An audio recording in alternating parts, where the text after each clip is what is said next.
নমস্কার সকলকে, আমি ডক্টর দীপানিতা পাল, হোমিওপ্যাথি কনসালটেন্ট। আজ এই ভিডিওটিতে একটি গুরুত্বপূর্ণ টপিক নিয়ে আলোচনা করব। সেটি হলো আপনাদের পেটের আলসার যখন অ্যাগ্রাভেট স্টেজে যাচ্ছে তখন আপনারা খাদ্য তালিকায় কোন কোন খাবার রাখতে পারেন। নাম্বার 1, অবশ্যই আপনারা সেদ্ধ ভাত রাখবেন, যেটা ইজিলি ডাইজেস্টেবল। নাম্বার 2, অবশ্যই আপনাদের আলু সেদ্ধ রাখতে পারেন।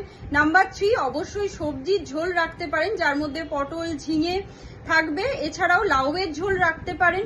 নাম্বার 4 হচ্ছে অবশ্যই আপনারা প্রোটিনের সোর্স হিসাবে মাছকে রাখতে পারেন। এছাড়াও যারা ভেজিটেরিয়ান আছেন তারা পাতলা ডালের স্যুপকে রাখতে পারেন। এছাড়াও আপনারা যেটা খাবেন, আপনারা ডাবের জল খেতে পারেন। এবং আপনারা যখনই এই অ্যাগ্রাভেট স্টেজে যাচ্ছে তখন আপনারা ওটস খেতে পারেন। ওটসের সঙ্গে কলাটা খেতে পারেন, যেটা স্মুদি হিসাবে আপনারা গ্রহণ করতে পারেন। এই সমস্ত খাবারগুলো যদি আপনারা ডায়েট চার্টে রাখেন তাহলে অবশ্যই দেখবেন আপনাদের সমস্যা থেকে অনেকটাই মুক্তি পেয়েছে। আশা করি এই ভিডিওটি আপনাদের অনেক হেল্পফুল হবে।